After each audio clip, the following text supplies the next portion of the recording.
नमस्कार, स्वागत है आप सभी का। तो हाजिर हुए हैं दिन भर की प्रमुख खबरों के साथ। तो इससे पहले खबरों का अध्ययन विस्तृत रूप से करें, निवेदन रहेगा कृपया चैनल को जरूर सब्सक्राइब करें। तो पेश है आज दिन भर की प्रमुख खबरें। सचिवालय के बाहर कर्मचारियों का हल्ला बोल, जमकर की नारेबाजी। हिमाचल प्रदेश में डी और छठे वेतनमान का संशोधित एरियर न मिलने से कर्मचारियों में रोष पनपा है। आज हिमाचल प्रदेश सचिवालय सेवा परिसंघ ने हिमाचल के आर्म्सडेल भवन के प्रांगण में हल्ला बोला।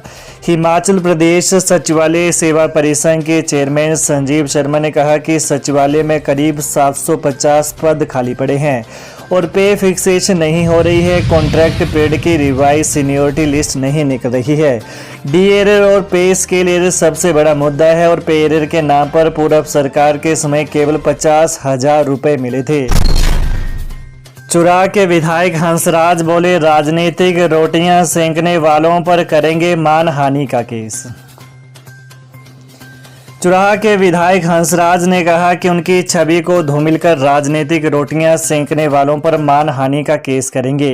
एक युवती का सहारा लेकर उनके चरित्र पर उंगली उठाने वालों को जवाब देंगे। न्यायपालिका पर विश्वास जताते हुए उन्होंने कहा कि दूसरों को बदनाम कर आगे बढ़ने वालों पर न्यायपालिका नकेल कसेगी।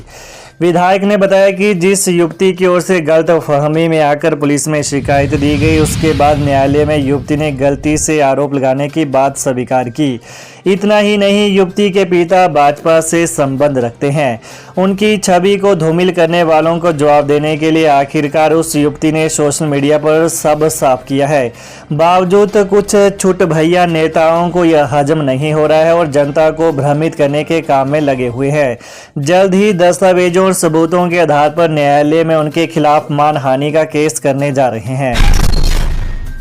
शिक्षा मंत्री रोहित ठाकुर बोले, एनटीटी शिक्षकों के 6,200 पद जल्द भरेंगे। शिक्षा मंत्री रोहित ठाकुर ने कहा कि वर्तमान कांग्रेस सरकार ने शिक्षकों के 7,000 पदों को स्वीकृत किया और इन्हें भरने की प्रक्रिया जारी है। प्रारंभिक शिक्षा विभाग में शिक्षकों के 2,800 पदों को बैच वाइज भरा जा रहा है।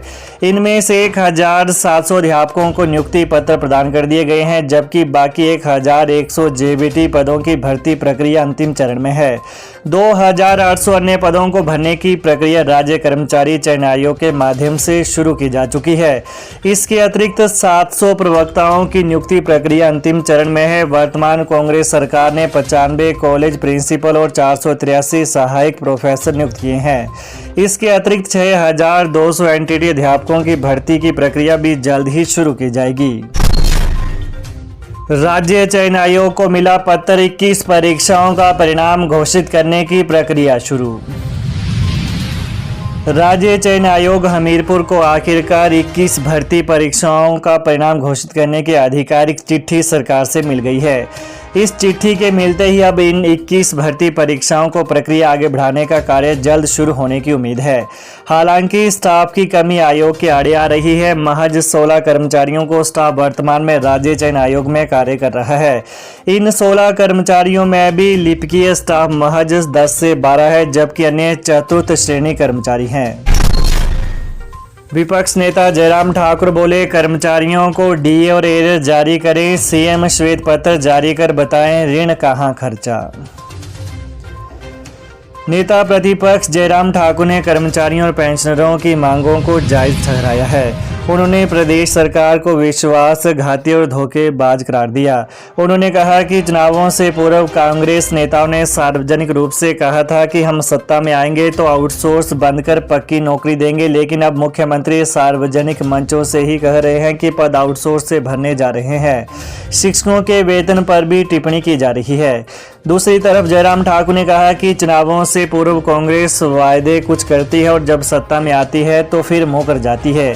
इनके नेता कर्मचारी हितैषी होने का दम भरते हैं, लेकिन जब कैबिनेट में इनके खिलाफ फैसले लिए जा रहे हैं तो वहां चुप्पी साध लेते हैं।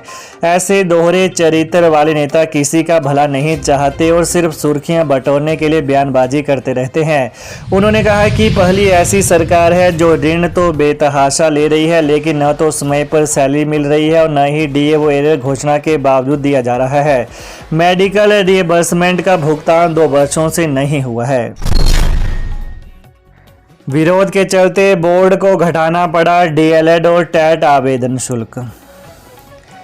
हिमाचल प्रदेश स्कूल शिक्षा बोर्ड ने डीएलएड, सीईटी प्रवेश परीक्षा तथा सभी विषयों की टेट परीक्षाओं के लिए निर्धारित आवेदन शुल्क में कटौती कर दी है। बोर्ड ने यह फैसला बढ़ाई हुई फीस के चलते हुए अभ्यर्थियों के विरोध के कारण लिया है। इन अभ्यर्थियों की ओर से लगातार विभिन्न माध्यमों से सरकार से हस्तक्षेप की मांग की जा रही थी। अभ्यर्थियों की मांग पर बोर्ड ने सहानुभूतिपूर्वक विचार करते हुए निर्धारित आवेदन शुल्क में संशोधन किया है। दूसरी तरफ बता दें कि अध्यापक पात्रता परीक्षाओं के आवेदन शुल्क में जहां सामान्य कैटेगरी के अभ्यर्थियों के लिए शुल्क 1600 रुपये था, इसे कम करके 1200 रुपये कर दिया गया है। वहीं ओबीसी, एससी, एसटी, पीएचएच अभ्यर्थियों के लिए आवेदन शुल्क को 1000 से कम करके 700 रुपये कर दिया है। वहीं डीएलएड कॉमन एंट्रेंस टेस्ट के लिए सामान्य कैटेगरी के अभ्यर्थियों के लिए शुल्क जहां 1200 रुपये था, उसे कम करके 900 रुपये कर दिया है। इसके अतिरिक्त ओबीसी, एससी, एसटी, पीएचएच व ईडब्ल्यूएस के लिए शुल्क 800 रुपये था, जिसे कम करके 600 रुपये कर दिया है। वहीं विलंब शुल्क को 600 से कम करके 500 कर दिया है। एचआरटीसी बसों में कैशलेस सेवा को बढ़ावा देने वाले ये 12 परिचालक होंगे सम्मानित। हिमाचल प्रदेश एचआरटीसी बसों में कैशलेस भुगतान सेवा को बढ़ावा देने के लिए निगम प्रबंधन ने प्रदेश भर के 12 परिचालकों को पुरस्कार देकर सम्मानित किया है। यह पुरस्कार आज निगम प्रबंध निदेशक रोहन चंद ठाकुर ने परिचालकों में वितरित किए और परिचालकों द्वारा कैशलेस सेवा में किए गए बेहतरीन कार्यों की सराहना की। उन्होंने सम्मानित हुए परिचालकों सहित प्रदेश के निगम के सभी परिचालकों से उम्मीद जताई है कि वे भी कैशलेस सेवा को बढ़ाने में बेहतरीन प्रदर्शन करेंगे। शिक्षा विभाग में भरे जाएंगे स्पेशल एजुकेटर के 245 पद। शिक्षा विभाग में स्पेशल एजुकेटर के पदों को भरा जाएगा। प्री प्राइमरी से जमा 2 कक्षा तक की कक्षाओं में स्पेशल एजुकेटर की तैनाती की जाएगी। इसके लिए प्रदेश सरकार ने इनके कुल 245 पदों को सृजित कर इन्हें भरने का फैसला लिया है। प्रदेश सरकार की ओर से इन पदों को शिक्षा विभाग में सृजित करने की अधिसूचना जारी कर दी है। अधिसूचना के अनुसार प्री प्राइमरी से 5वीं कक्षा तक के लिए स्पेशल एजुकेटर के 138 पदों को भरा जाएगा। हिमाचल में अचानक बिगड़ी परिवार की तबीयत, 3 व 7 साल की 2 बच्चियों की मौत। देहरा विधानसभा क्षेत्र के अंतर्गत पुलिस चौकी रानीताल के तहत एक दिल दहला देने वाली घटना पेश आई है। यहां एक परिवार की खाना खाने के बाद अचानक तबीयत बिगड़ गई, जिसके चलते 3 व 7 साल की 2 बच्चियों की मौत हो गई, जबकि मां की हालत गंभीर बनी हुई है। परिवार यूपी के बरेली के रहने वाला है, जो पिछले 4 साल से रानीताल के समीप रहकर मेहनत मजदूरी कर रहा था। बता दें कि बताया जा रहा है कि रात को परिवार के सभी सदस्यों ने खाना खाया और सोने चले गए, लेकिन देर रात अचानक परिवार की छोटी बेटी आंशिका 3 वर्षीय की तबीयत बिगड़ गई, जिसके बाद उसे उपमंडल अस्पताल देहरा ले जाया गया, जहां डॉक्टर ने उसे मृत घोषित कर दिया। इसके बाद बड़ी बेटी खुशी 7 वर्षीय की भी तबीयत बिगड़ गई, जिसे तुरंत doctor Rajendra Prasad medical college Tanda ले जाया गया, लेकिन उसे भी डॉक्टरों ने मृत घोषित कर दिया। तो ये रहा दिन भर की प्रमुख खबरों का आज का कारवां। तो ताज़ा खबरों को जानने के लिए कृपया चैनल को अभी सब्सक्राइब करें। धन्यवाद।